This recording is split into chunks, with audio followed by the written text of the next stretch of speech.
유튜브 영상 중에 쇼츠라는 영상이 있습니다. 아마 다 한 번쯤은 보셨을 텐데요.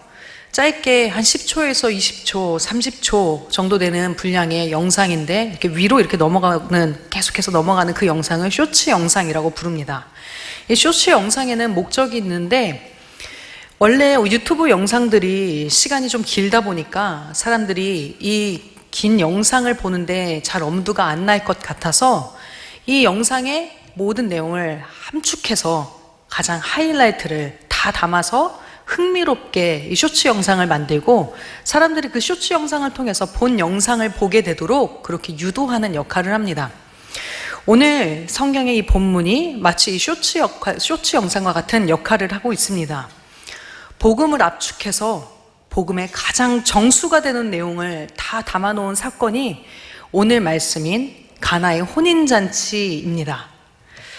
예수님께서 제자들을 세우시고 가장 먼저 데려가신 곳이 이 혼인잔치였습니다. 그리고 그곳에서 예수님 생애 중에 첫 번째 되는 기적을 바로 이곳에서 행하셨습니다. 우리가 혼인잔치에서 무슨 일이 일어났는지 아시죠? 네, 물이 변하여 포도주가 되는 그 기적이 바로 이 자리에서 일어났습니다. 우리 11절 말씀 본문을 함께 한번 읽어보겠습니다. 예수께서 이 표적을 제자들이 그를 믿으니라. 아멘. 이 본문에 특별한 표현이 나옵니다. 표적.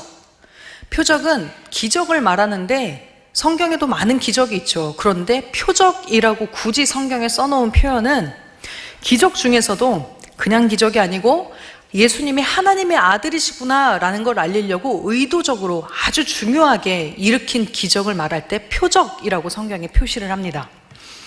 그런데 대체 왜 예수님의 첫 번째 표적, 그 중요한 기적이 바로 이 기적이어야 했을까 생각해 본 적 있으실까요?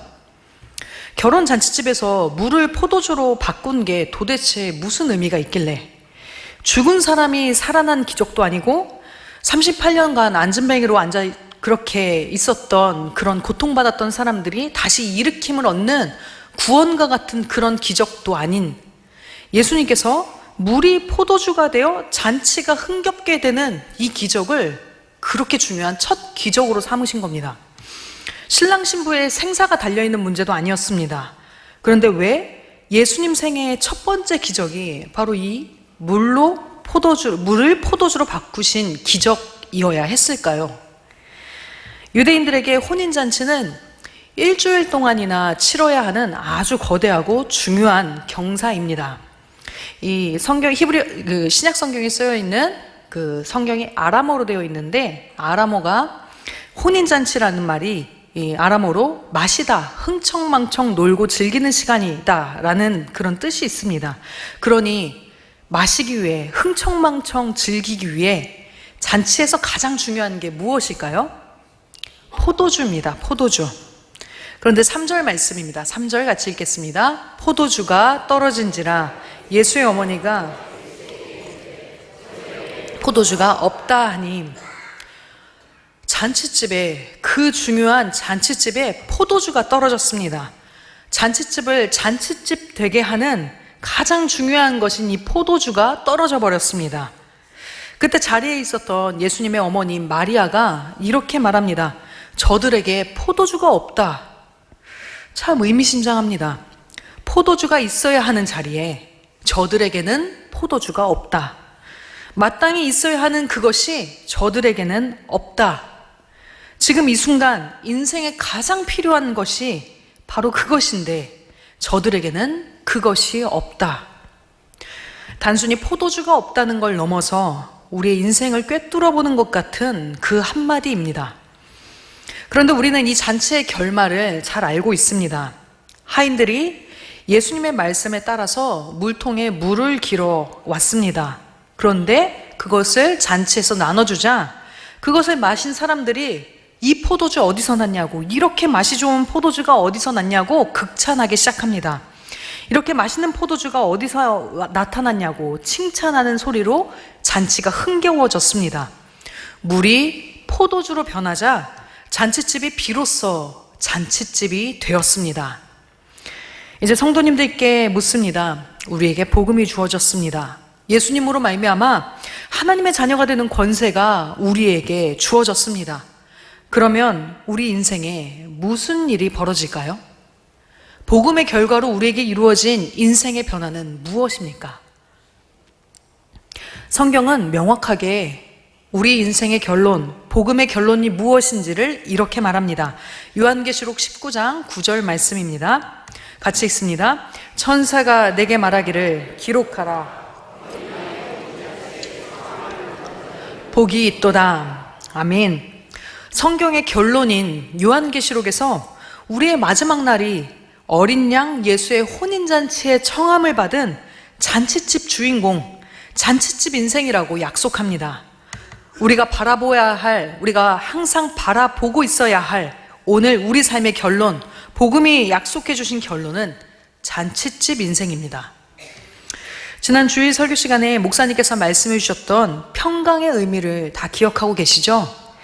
평강, 히브리어로 샬롬. 샬롬은 이 컵에 물이 가득 찬 정도가 아니라 철철철 흘러 넘치는 상태를 표현하는 말이라고 하였습니다. 아멘입니다. 정말 그렇습니다. 평강이 이렇게 차고 넘치는 것, 그것이 오늘 지금 여기에서 우리에게 주어진 부활의 삶입니다. 우리는 정말 차고 넘치는 잔칫집 인생을 약속받았습니다. 제가 청년들에게 복음을 나누면서 이렇게 설교한 적이 있었습니다. 제가 이제 40살이 넘었거든요. 그동안은 몰랐는데 요즘 저는 태어나서 살았던 모든 순간들 중에 지금이 가장 좋습니다.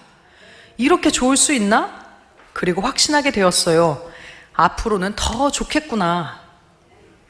제가 이렇게 말하니까 우리 믿음이 뛰어나신 성도님들은 지금 이렇게 아멘 하시지만 저희 청년들은 하고 놀라기만 하더라고요.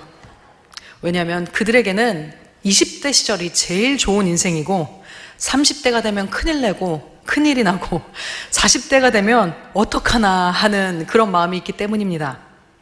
그런데 저는 날이 갈수록 정말 시간이 지나서야만 알 수 있는 은혜가 있다는 걸 깨달았습니다. 시간이 지나니까 하나님이 정말 이 삶 가운데 충만하시구나 하는 믿음의 눈이 더욱 뜨여지는 것입니다. 20대 시절에 30대 시절에 겪을 수 없었던 그 은혜와 평강이 제 삶 가운데 충만하게 펼쳐지는 것이 온전히 다 보이기 시작한 것입니다. 그러니 앞으로는 얼마나 더 좋겠습니까? 저는 날이 갈수록 정말 제 인생이 잔칫집 인생이 될 것이라는 것을 확신합니다. 그런데 이쯤 되면은 설교를 들으시는 우리 성도님들 중에는 한 가지 궁금증이 생기는 분들도 계실 겁니다. 예수님을 믿는 결론이 잔칫집 인생이라고 하는데 또 목사님은 평강이 철철 흘러 넘치는 인생이고 또 앞으로의 날들이 더 좋아질 것이라고 하는데 왜 우리에게는 때때로 이 복음의 능력이 왜 잔칫집 인생이 잘 누려지지 않는 것일까요? 우리가 복음을 모르지 않습니다. 예수 그리스도와 하나님께서 이루어주신 그 모든 은혜를 모르지 않는데 대체 왜 내 삶의 순간순간들에 이 포도주가 자꾸만 마르고 떨어지는 것 같은 그런 잔칫집 같이 복음의 약속이 희미하게 느껴지는 때가 왜 이렇게 많은 걸까요? 이 복음에는 반드시 먼저 거쳐야 할 한 가지 과정이 있기 때문입니다. 예수님께서 오늘 본문이 바로 이 복음의 압축판 같은 내용이라고 말씀드렸습니다.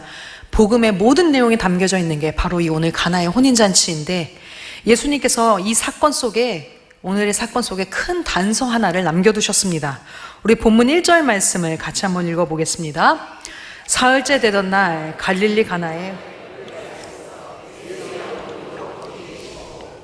사흘째 되던 날 유대인들은 성경에서 사흘이라는 단어가 쓰이면 그것을 결코 그냥 숫자로 보지 않습니다.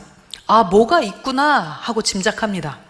왜냐하면 유대인들에게는 이 사흘에 관한 정말 중요한 기억이 있기 때문입니다. 성경의 초창기에 아주 중요한 혼인잔치가 있었습니다. 출애굽기 19장에 하나님과 이스라엘이 결혼식을 치른 바로 그 혼인잔치입니다. 하나님께서 이스라엘에게 나는 너희의 하나님이 되고 너는 나의 백성이 되어라 하면서 서로가 완전히 연합하는 존재로 거듭나는 새로운 관계를 맺으셨습니다. 이것이 결혼식이었습니다. 그리고 결혼식을 하고 성혼선언문으로 십계명이라는 두 돌판까지 쥐어주셨습니다. 성경은 이렇게 혼인잔치로 시작해서 그리고 요한계시록에 어린 양의 혼인잔치로 마칩니다. 우리에게 잔치집 인생을 이루시려는 하나님의 열심이 이 성경에 가득히 담겨 있는 것입니다. 그런데 이 출애굽기 19장 바로 이 결혼식 장면에 하나님과 우리 하나님의 백성들의 혼인잔치 그 장면에 처음으로 사흘이 등장합니다. 사흘. 출애굽기 19장 10절에서 11절 말씀 같이 한번 보겠습니다. 너는 백성에게로 가서 오늘과 내일 그들에게 옷을 빨게 하고 준비하게 하여 셋째 날을 기다리게 하라. 하나님께서는 이스라엘에게 하나님과의 혼인식을 앞두고 사흘을 기다리는데 정결하게 옷을 빨며 준비하는 사흘이라고 말씀합니다. 이 사흘은 하나님과의 결혼을, 하나님과 동행하는 삶을, 하나님과의 연합을 앞둔 사람들이 반드시 거쳐야만 하는 정결의 시간입니다. 또 성경에 가장 결정적인 사흘이 나옵니다. 이 사흘은 우리가 다 아는 사흘입니다. 예수님께서 십자가에 달리셨다가 죽은 지 사흘 만에 부활하셨습니다. 예수님께서 이 땅 가운데 부활의 생명을 주시려고, 그 부활의 생명이 임하게 하시려고 사흘이라는 정결의 시간을 값으로 치르셨습니다. 그리고 오늘 다시 이 가나의 혼인잔치에 이 혼인잔치가 일어났다고 소개된 날짜도 의미심장하게 사흘째 되던 날입니다. 사흘이라는 정결의 시간을 거쳐야 그때야 비로소 잔치가 시작됩니다. 게다가 예수님께서 포도주가 떨어진 이 잔치집을 다시 풍성하게 만드신 방법 또한 명확합니다. 우리 6절, 7절 말씀을 같이 한번 보겠습니다. 거기에 유대인의 정결 예식을 따라 두세 통 예수께서 그들에게 이르시되 항아리에 물을 채우라 하신즉 채우니. 아멘. 예수님께서 포도주를 채우기 위해 사용하신 통이 바로 정결 예식을 위해 사용하는 돌 항아리 6개였습니다. 이 돌 항아리 한 개당 물이 100리터가 들어간다고 합니다. 그리고 항아리가 6개입니다. 그러면 얼마나 되는 거죠? 600리터. 총 600리터가 되는 엄청난 양입니다. 이 당시에 포도주를 한 사람이 1리터 정도까지만 마실 수 있다고 합니다. 그러니 대략 600명이 넘는 사람들이 먹고 마시고 취할 정도의 엄청난 양의 포도주가 바로 이 항아리에서 쏟아져 나왔습니다. 포도주는 바로 이 정결 예식 항아리에서 차고 넘치게 쏟아져 나온 것입니다. 잔치집 인생으로 나아가는 핵심이 있다면, 반드시 지나야만 하는, 우리가 피할 수 없는 핵심이 있다면 바로 이것입니다. 정결의 시간. 내 자아가 십자가에 죽는 시간을 반드시 통과해야만 우리 인생의 잔치에 포도주가 쏟아집니다. 그렇다면 우리가 잔치집 인생으로 나아가기 위해서 통과해야 할 나의 십자가는 무엇일까요? 성경은 처음부터 이 답을 명확하게 말씀하고 시작합니다. 창세기 1장에 하나님께서 우리를 잔치집 인생으로 창조하시고 그 잔치집 인생은 이렇게 누리는 거야. 너희들은 이렇게 잔치집 인생을 누리는 삶이야 하면서 말씀하셨습니다. 창세기 1장 27절에서 28절 말씀을 같이 함께 읽겠습니다. 하나님이 자기 형상 곧 하나님의 형상 하나님이 그들에게 복을 주시며 그들에게 이르시되 생육하고 번성하여 땅에 충만하라. 땅을 정복하라. 바다의 물고기와 하늘의 새와 땅에 움직이는 모든 생물을 다스리라 하시니라. 아멘. 하나님께서 세상을 창조하시며 하나님과 이런 관계에 있을 때에만 잔치집이 인생이 되도록 이 세상을 창조하셨습니다. 이것이 하나님과 우리 사이의 질서입니다. 하나님은 창조자이십니다. 우리는 피조물입니다. 하나님은 복을 주시는 분이십니다. 우리는 복을 받는 자입니다. 이르시되 라고 말씀하신 하나님은 모든 명령과 기준이 되시는 분이십니다. 우리는 그 명령과 기준에 순종하는 자입니다. 그리고 하나님은 충만하도록 공급해 주시는 분이십니다. 우리는 공급을 받는 자입니다. 그런데 인간에게 죄가 시작되자 이 관계가 뒤집어진 것입니다. 모든 문제는 항상 여기에서 시작합니다. 우리는 피조물인데 내 인생을 창조해 나갈 수 있는 창조자처럼 굽니다. 우리는 복을 받는 자인데 복이 나올 가능성이 나에게 있는 사람인 것처럼 그렇게 행동하며 살아갑니다. 우리는 순종을 하는 자인데 우리가 명령과 기준이 되어서 내 기준, 내 방식, 내 뜻대로 그것이 옳다 하며 그렇게 좌지우지하며 살아가려고 합니다. 우리에게서는 충만한 공급이 나올 수 없는데 내가 스스로 공급할 수 있는 자인 것처럼 잔뜩 힘주고 긴장하며 애쓰며 살아갑니다. 성경은 이것을 죄라고 말합니다. 죄는 어떤 나쁜 짓을 저질러서 그 결과가 눈앞에 보일 때 그것이 죄가 아닙니다. 그것만이 죄가 아닙니다. 그건 죄의 열매일 뿐입니다. 열매 이전에 무엇이 있나요? 열매 이전에는 나무가 있고 또 그 나무가 자라기 이전에 뿌리가 있습니다. 우리의 모든 행동, 우리가 하는 선택, 우리가 하는 말과 그리고 표정, 우리의 모든 습관, 우리가 살아가는 모든 방식, 우리가 취하는 모든 것들에는 그 행동에 뿌리가 있습니다. 그 뿌리는 이 뒤집혀진 관계를 굳게 붙들고서 내가 창조자입니다. 내가 복의 근원자입니다. 내가 명령과 기준입니다. 내가 공급자입니다. 라고 믿으면서 이 거짓된 믿음에 단단히 사로잡혀 있는 나, 하나님의 자리에 앉아 있는 내가 있습니다. 이것이 죄이고 그것이 진짜 뿌리입니다. 그러나 하나님은 절대로 우리 안에서 이 뒤집혀져 있는 관계를 그냥 두시지 않습니다. 왜 그럴까요? 하나님께서는 우리가 하나님을 누리며 사는 잔치집 인생이 되도록 우리를 창조하셨고 반드시 이 일을 완성하실 것이기 때문입니다. 그래서 우리 안에 하나님께서는 집요하게 끈질기게 내가 하나님 되어 있는 그 지점을 밝혀내시고 불편하게 하시고 씨름하게 하시고 자꾸만 걸려 넘어지게 하십니다. 왜 그럴까요? 하나님이 우리 안에 왕의 자리를 되찾으셔야만 하기 때문입니다. 팀 켈러 목사님이 쓴 내가 만든 신이라는 책에 이런 내용이 나옵니다. 무엇이든 당신이 그것을 보며 마음 깊은 곳에서 이렇게 말한다면 그게 우상이다. 이것만 있으면 내 삶이 의미 있어질 거야. 이것만 있으면 나도 가치 있는 사람이 될 거야. 이것만 있으면 내가 중요해질 거야. 이것만 있으면 안정감이 들 거야. 저것만 있으면 인생이 괜찮아질 거야.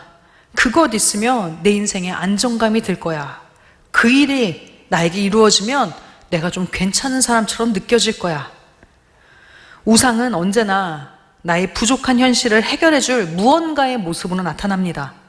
나의 이 너저분하고 보기 싫어하는 이 현실을 벗어나게 해줄 대상, 우리 성경적인 언어로는 그것을 구원이라고 부르는데 우리는 구원을 우상에게서 찾습니다. 우리는 십자가, 나 처음 믿을 때 고백했어. 그러니 이제 십자가 난 믿고 있어. 믿었다 치고 하면서 우리의 믿음 생활에 십자가를 치워놓고 밀어놓고 사방 여기저기에서 내 구원이 되어줄 것들을 찾아 헤매며 신앙생활을 합니다. 그러니 잔칫집 인생에 포도주가 마른 것 같은 지경에 자꾸만 처하는 것입니다. 십자가는 더 이상 치워놓을 과거의 이야기가 아닙니다. 오늘 부활의 삶, 잔치의 삶을 누리게 하시려는 하나님의 열심은 지금 여기 우리 가운데 매일 내가 죽어야 할 십자가의 자리를 자꾸만 꺼내 드십니다. 우리는 항상 십자가부터 다시 시작해야 하기 때문입니다. 이것이 피해갈 수 없는 복음의 과정입니다. 조심스럽지만 성도님들을 복음으로 초대하기 위해서 저희의 이야기를 잠깐 나눠보려고 합니다. 우리가 하나님과 지금 어떤 관계를 맺고 있는지, 나의 관계가 어떠한지를 점검해 볼 때 가장 손쉬운 방법 중에 하나가 있습니다. 바로 나의 육신의 아버지와 나의 관계를 돌아보는 것입니다. 우리는 한계가 있는 연약한 사람이다 보니까 우리의 힘으로는 도저히 하나님을 있는 그대로 받아들일 수가 없습니다. 하나님을 있는 그대로 바라볼 수도 없습니다. 그런데 하나님은 누구시죠? 하나님은 권위자 중에 권위자이십니다. 그러나 우리는 하나님을 알 수가 없으니까 가장 비슷한 방법을 취해서 우리의 가장 권위자가 되는 아버지의 모습을 통해서 하나님을 바라보곤 합니다. 이건 누구도 피해갈 수 없는 방식입니다. 저희 아버지는 대표적인 딸 바보이십니다. 제가 어릴 때 아버지께서는 퇴근하실 때마다 동네 서점에서 책을 하나씩 꼭 사갖고 들어오셨는데, 그리고 밤에 앉아서 저를 무릎에 앉히시고 이 책을 읽어주셨습니다. 그리고 그렇게 꼭 끌어안으시고 라디오를 틀어서 음악을 함께 들었는데, 클래식이나 재즈, 올드팝 이런 음악들을 들었던 추억이 저한테 가득합니다. 저는 그렇게 어린 시절 하면 아버지가 참 예뻐해 주셨다 하는 추억이 있습니다. 그래서 성장하면서도 하나님을 크게 무서워하거나 어려워해 보질 않았습니다. 하나님이 저를 어여삐 여겨주시던 아버지처럼 느껴졌기 때문입니다. 그런데 저희 아버지는 개인 사업을 하셨는데 안타깝게도 사업 수완이 좋지 못한 분이셨습니다. IMF 때도 크게 망했고, 어려서부터 가정 형편이 좋았던 기억이 별로 없었습니다. 아버지는 정말 다정한 저희 아버지였는데 가장으로서는 능력에 있어서 좀처럼 좀 믿을 수 없는 분이었기 때문에 저는 어려서부터 내 살 길, 내 밥벌이는 내가 해야 되는구나 하고 생각하며 자랐습니다. 저는 좀처럼 부모님을 의지하지 않는 애어른으로 자라게 된 것이죠. 그래도 참 잘 자라지 않았습니까? 그러다가 얼마 전에 제가 복음을 묵상하다가 하나님과 저의 사이에 치명적인 어려움이 하나 있다는 걸 발견하였습니다. 그건 하나님의 능력을 신뢰하는 부분이었습니다. 그동안 저는 이렇게 어른스럽게 성장한 제가 스스로 잘 살아왔다 하고 뿌듯해했는데, 하나님께서는 바로 그 지점에서 제가 하나님의 능력을 신뢰하지 못하고 있는 뿌리 깊은 거부감이 있다는 걸 깨닫게 하셨습니다. 제가 아버지를 생각하듯이, 아버지에게 배워왔듯이 그 눈으로 하나님도 그런 분이다 라고 선을 그으며 살아왔던 겁니다. 저는 하나님 제가 해드릴게요, 하나님 제가 열심히 할 테니 도와주세요 하면서 하나님보다 제가 앞서서 알아서 일하는 게 훨씬 편한 저를 발견하게 되었습니다. 하나님이 네가 일하지 말고 좀 비켜라 라고 하셔도 제가 일하는 게 훨씬 더 편해요. 제가 더 빠르게 잘 처리하고 확실하게 일할 수 있어요. 주님 제가 일할 테니까 저를 도와주기만 하세요 라고 말하고 그런 방향으로 기도를 하고 있는 제가 발견이 되더라고요. 나의 복의 근원이시고 참 권위자이시고 공급자이신 분은 하나님이신데, 제가 마치 하나님의 보호자이고 제가 하나님의 권위자이고 제가 하나님의 공급자인 것처럼 굴고 있는 태도가 있다는 걸 하나님이 복음 앞에서 깨우쳐 주셨습니다. 이렇게 제 얘기를 먼저 나누는 거는 이게 비단 저만의 문제가 아니기 때문입니다. 우리가 십자가 앞에 그 정결의 시간의 순간에 서게 되면 내가 살아온 습관과 방법이 마치 세상의 전부인 양 굴고 있다는 게 발각되곤 합니다. 그렇게 살아온 습관이 반복되고 반복되어서 그 한계와 범위 안에서만 내가 인정할 수 있는, 내가 믿을 수 있는, 내가 확신할 수 있는 내가, 그 한계와 범위 안에서만 하나님을 바라보고 하나님의 한계를 그어버립니다. 하나님, 제가 하나님께 허락해드리는 건 이 정도까지입니다. 여기서부터는 제가 하겠습니다. 이 영역에서는 하나님을 믿지 못합니다. 그러니 하나님 침범하지 마세요.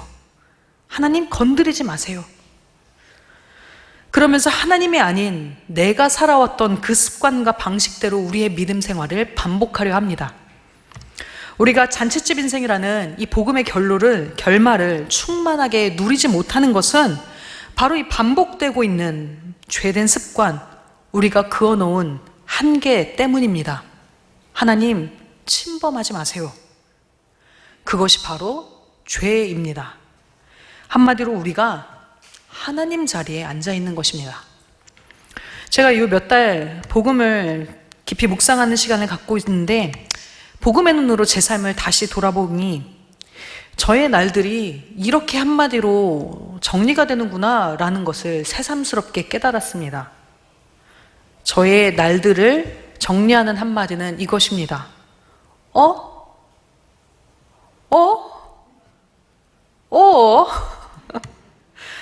제 날들은 다 의 연속이었습니다. 돌아보니까 이게 되네? 이거 어떻게 됐지? 어떻게 이런 일이 나에게 일어났지? 하나님은 저에게 의 하나님이셨습니다. 제가 기대할 수 없는 일들을 하는 순간에 이뤄내셨고 하면서 길을 내셨고 하면서 제가 생각지도 못했던 그 방식대로 모든 것을 마련해 두셨습니다. 저에게 하나님은 의 하나님입니다. 를 다시 말하면 은혜입니다. 제 삶을 한마디로 은혜가 살려주는 삶입니다. 그 은혜를 통해서 저는 그 순간들이 반복될 때마다 내 습관대로 살 필요가 없구나, 하나님이 나의 아버지시구나 하는 구원을 경험해 왔던 것입니다. 주님이 저에게 네가 일하지 말고 이제 비켜 라고 말씀하실 때 주님 손 앞에서 멈추는 것, 내가 더 이상 삶의 주인처럼, 공급자인 것처럼, 복의 근원인 것처럼 굴지 않는 것, 나의 능력이 내게 있는 것이 아니라, 이 삶의 능력이, 이 삶을 이루어가는 모든 방식이 나에게 있는 것이 아니라 하나님께 있다는 것을 온전히 믿기 위해서 내가 주인 되려는 이 자아를 십자가에 계속해서 못 박는 것, 그래서 의 하나님 앞에 나를 내어드리는 것. 구원은 여기에 있습니다. 구원은 오직 하나님께만 있습니다. 오늘 말씀은 우리 잔치집 인생을 이렇게 결론 짓습니다. 우리 9절에서 10절 말씀을 같이 한번 읽겠습니다. 연회장은 물로 된 포도주를 맛보고도 울떠온 하인들은 알더라. 연회장이 신랑을 불러 말하되 사람마다 먼저 좋은 포도주를 내고 취한 후에 낮은 것을 내거늘 그대는 지금까지 좋은 포도주를 두었도다 하니라. 아멘. 이제 잔치집에 비로소 포도주가 솟아나기 시작합니다. 이 포도주는 지금까지 먹었던 것과 비교할 수 없도록 맛이 좋고 풍성하고 계속해서 솟아나는 그런 포도주입니다. 그런데 이 포도주가 어디서 나온 것인지 그 비밀을 아는 사람들은 누구인가요? 9절 말씀 그렇습니다. 물 떠온 하인들, 물 떠온 하인들은 알더라. 주님의 말씀을 따라서 내 계산으로는, 내 방식으로는, 내 뜻대로는 도저히 이해할 수 없으나 주님의 말씀에 예, 아멘입니다, 주님이 나의 구원이십니다 하면서 그 빗물을 떠서 순종했던 물 떠온 하인들만 이 비밀을 압니다. 내 방식을 십자가에 못 박고 주님, 내 방식이 아니라 주님이 하십니다, 주님이 나의 구원이십니다 하며 주의 말씀에 아멘으로 순종하는 물 떠온 하인들만 이 비밀에 참여합니다. 말씀을 맺겠습니다. 주님이 우리를 잔치집 인생으로 초대하고 계십니다. 성경의 시작도 잔치집 인생, 하나님과 연합하여 동행하며 함께 사는 임마누엘의 잔치집 인생이고, 성경의 결론도 이 잔치집, 하나님과의 영원한 혼인식으로 우리를 초대하는 약속이 주어진 인생입니다. 우리의 모든 시작과 결론은 잔치집 인생입니다. 내가 멈추면 하나님이 일하십니다. 내가 휘두르고 싶은 나의 모든 통제하는 방식을 멈추면 하나님이 일하십니다. 내가 하나님 되기를 멈추면 하나님이 일하십니다. 내가 계산하는 그 가능성을 주님 앞에 내려놓으면 하나님이 공급하십니다. 물 떠온 하인들만 아는 이 잔치집 인생의 기쁨에 성도님들을 초대합니다. 주님께서 넘치고도 풍성하게 주님만 자랑하는 복음에 참여하는 인생 되도록 우리를 만족하게 해주실 것입니다. 기도하겠습니다.